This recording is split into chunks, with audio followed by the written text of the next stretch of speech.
AI आपकी नौकरी छीन लेगा। एआई बॉट चैट जीपीटी की मदद लेकर विदेशों में लोग बिजनेस स्कूल, लॉ स्कूल और मेडिकल लाइसेंस के एग्जाम तक पास कर ले रहे हैं। वहीं कोई लिखे हुए शब्दों को तस्वीरों या संगीत में बदल रहा है। एआई हमारी जिंदगी के हर पहलू पर असर डाल रहा है।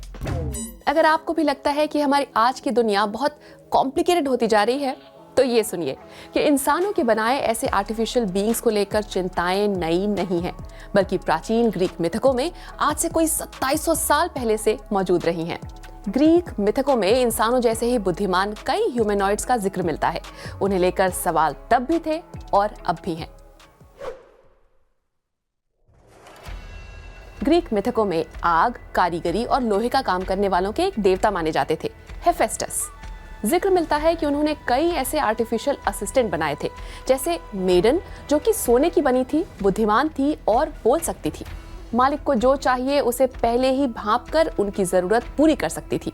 यानी तब भी इंसानों के काम करने वाले नौकर बनाने का ही आइडिया था, जैसे आजकल घर की सफाई करने वाले रोबोट या कई तरह के सर्विस रोबोट, जिनका सबसे बड़ा मकसद है इंसान की मेहनत बचाना। ये काम के तो हैं ही, लेकिन फिर कंपनियां इंसानों को हटाकर इन्हीं को काम पर लगाने लगी तो हेफेस्टस ने हुक्म बजाने वाले नौकर ही नहीं बनाए, बल्कि लड़ने वाली ताकतवर मशीनें भी, जैसे कांसे का बना दानव टैलस, जिसे क्रीट द्वीप की रक्षा के लिए बनाया गया। इसमें इंसान जैसी बुद्धि तो नहीं थी, लेकिन अपने आसपास की चीजों से इंटरैक्ट कर सकता था, जैसे कि द्वीप की तरफ बढ़ते दुश्मन के जहाज पर पत्थर फेंकना और पास आया तो दुश्मन को जोर से जकड़कर मार देना। यानी युद्ध में रोबोट के इस्तेमाल का आइडिया जन्म ले चुका था।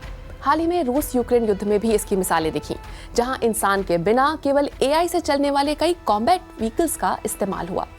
आने वाले सालों में और देश अपने दुश्मन से लड़ने में या कोई क्रूर सरकार अपने लोगों का दमन करने में भी इनका इस्तेमाल कर सकती है। एआई आगे चलकर क्या रूप ले सकती है, आइए इसे एक और ग्रीक मिथक पेंडोरा से समझते हैं। माना जाता है कि हुब्रिस को सजा देने के एक औजार के रूप में पेंडोरा को रचा गया।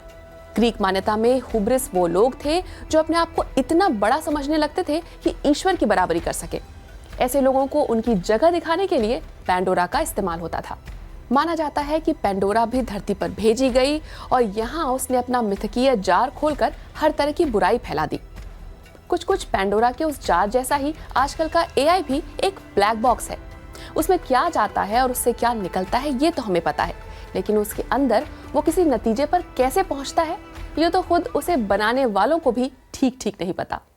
क्या आर्टिफिशियल इंटेलिजेंस हम इंसानों के लिए एक खतरा है? चलिए चैट जीपीटी से ही पूछते हैं।